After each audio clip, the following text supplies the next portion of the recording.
ছোটদের কাছে মামাবাড়ি মানেই ভারী মজা, কিন্তু 12 বছরের শান্তনু রুইদাসের কাছে সেই মামাবাড়ি কাল হয়ে দাঁড়ালো। মামার বাড়িতে ক্লাস 6-এর এই পড়ুয়াকে খুনের অভিযোগ উঠেছে তাঁর আত্মীয়দের বিরুদ্ধে।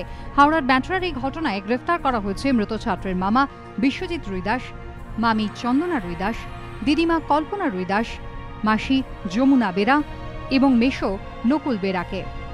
আমার ছেলেকে আমার শালি, আমার শাশুড়ি, আমার শালা, ওরা সবাই মিলে মেরেছে।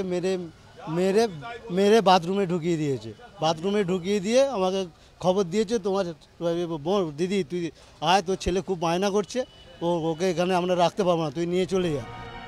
মঙ্গলবার মামার বাড়ির শৌচাগার থেকে ক্লাস 6-এর পড়ুয়া শান্তনুর ঝুলন্ত দেহ উদ্ধার হয়। আমার বাঁ দিকে যে বাথরুম, এই বাথরুমের সামনে যে শাওয়ার দেখতে পাওয়া যাচ্ছে, এখান থেকেই ওই ছাত্রকে কিন্তু ঝুলন্ত অবস্থায় দেখতে পাওয়া গিয়েছিল। ফলত গোটা বিষয়টার মধ্যে ষড়যন্ত্র রয়েছে, এমনটাই তদন্তকারীরা প্রাথমিকভাবে মনে করছেন। শান্তনুর বাবা পেশায় ভ্যান চালক। বোনের অনুরোধে শান্তনুর পড়াশোনার দায়িত্ব নেন তার মামা বিশ্বজিৎ, কিন্তু প্রায়শই তিনি ভাগ্নেকে বেধড়ক মারধর করতেন বলে অভিযোগ।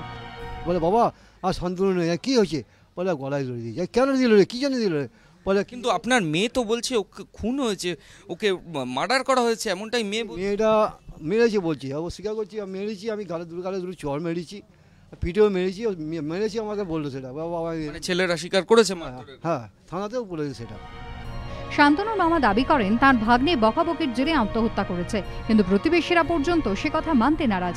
তাঁদেরও দাবি এটা খুনের ঘটনা। কে বলছে যে বাথরুমে গলায় দড়ি দিয়েছে, কিন্তু যদিও গলায় দড়ি দেয়, যে বাথরুমটা যদি ভাঙবে তার লকটা তো ভেঙে যাবে। লক ঠিক আছে, কোনো লকও ভাঙে না। মামা বাড়িতে এখনো ছড়িয়ে ছিটিয়ে পড়ে শান্তনুর বই খাতা। শেষবার বাবা মায়ের সঙ্গে রথ টানার ছবি এঁকেছিল 12 বছরের ছেলেটা। বোধহয় বাবা মায়ের কাছে ফেরার ইচ্ছেটাই সাদা কাগজে ফুটে উঠেছিল, কিন্তু সেই ইচ্ছে পূরণ হওয়ার আগেই তার জীবনের রং মুছে গেল। ময়ূর ঠাকুর চক্রবর্তী ও সুনীত হালদারের রিপোর্ট, এবিপি আনন্দ, হাওড়া।